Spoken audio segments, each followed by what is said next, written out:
Let's continue our look at the Confidence Booster Toolkit, and we're going to look at something slightly different today.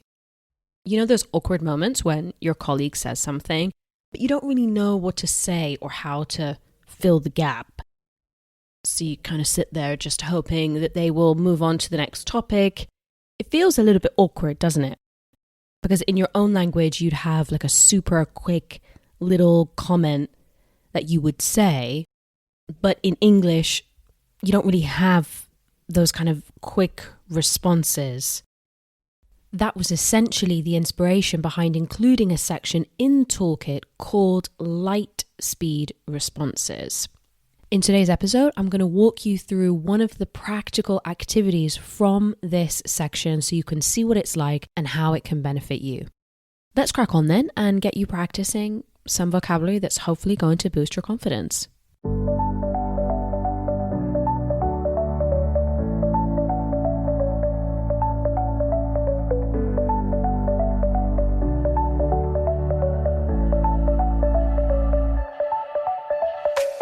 Welcome to Confident Business English. My name is Anna. I am your host and neuro-language coach. On this podcast, I bring you to the point, practical communication tips to help you as a senior manager build your confidence. In today's episode, we're going to be doing a preview exercise from my Confidence Booster Toolkit.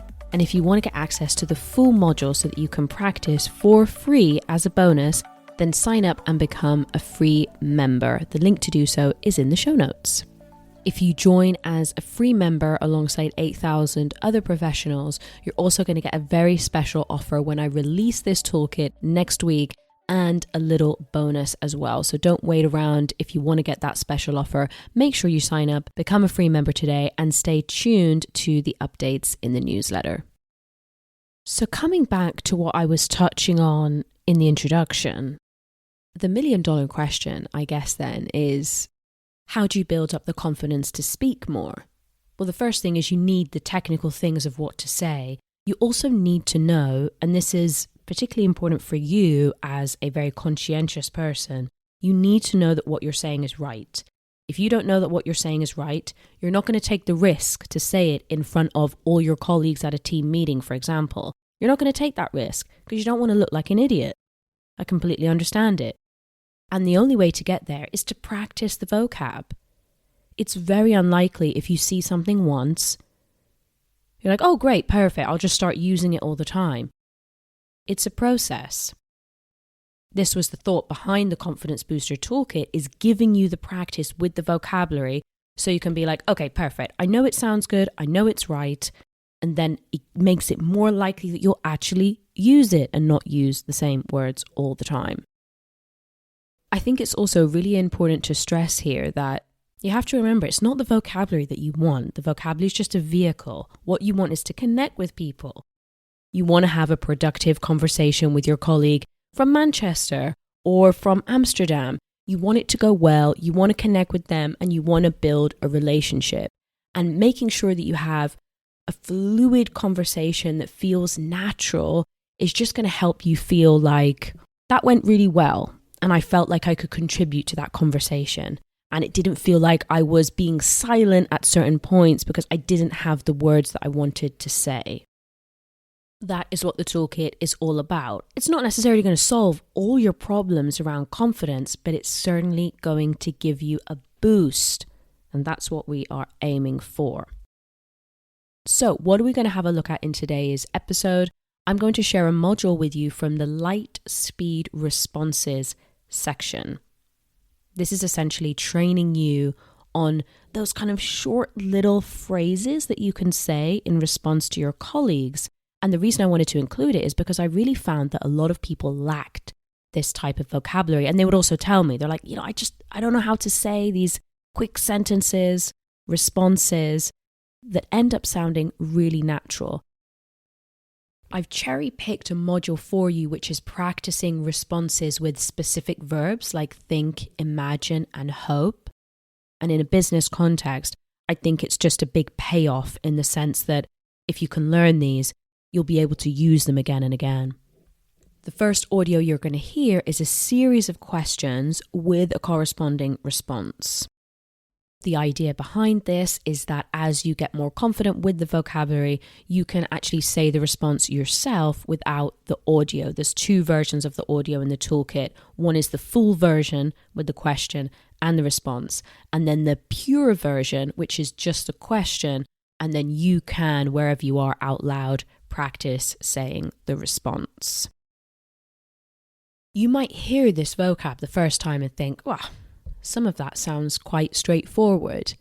Yes, but do you use it? Do you say it? Can you say it quickly? Can you say it fast without hesitating? Can you say it on autopilot?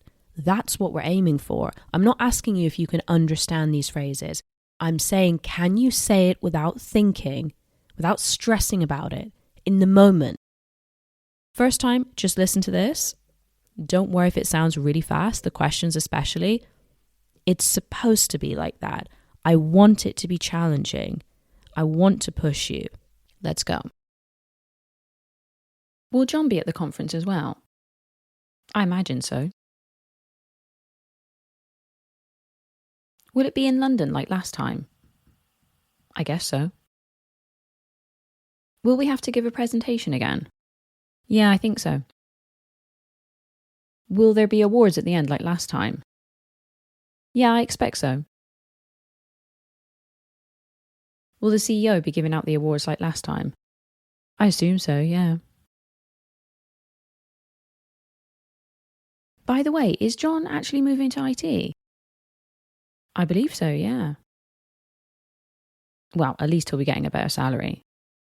Yeah, I suppose so. Do you think we'll get a bonus this year?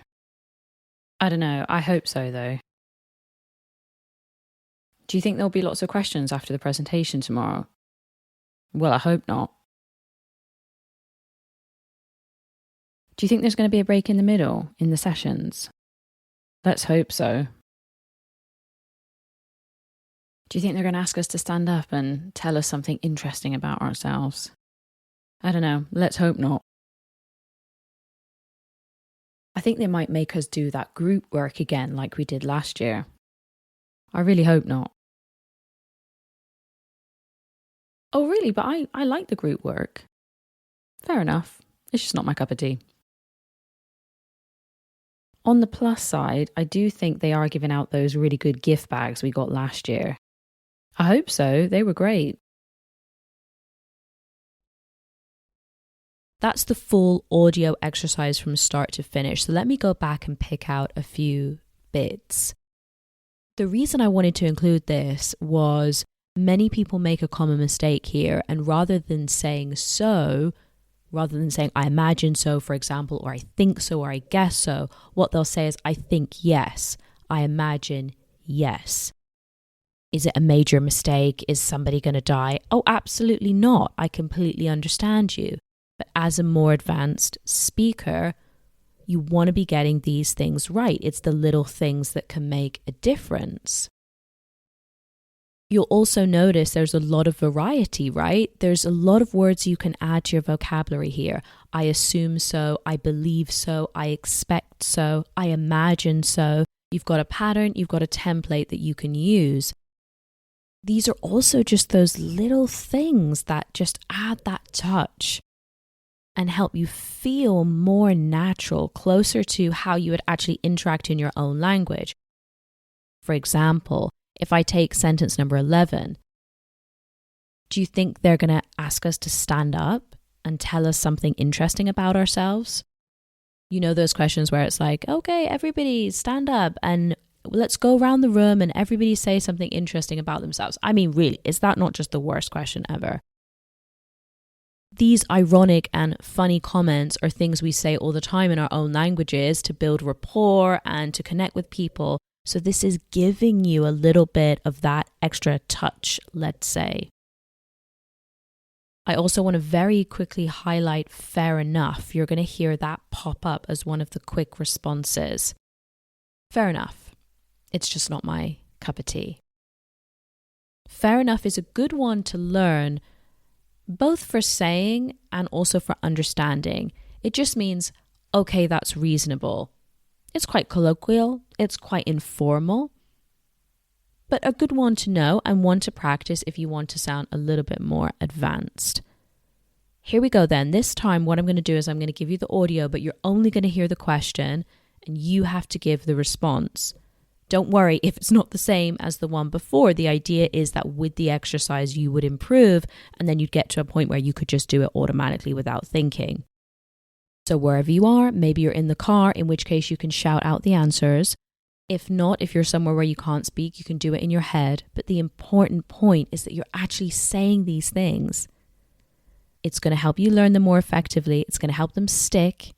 And it's also just going to help you feel more comfortable with them. The phrase is not going to feel so alien. If something feels alien, like a phrase, there's no way that you're going to say it, right?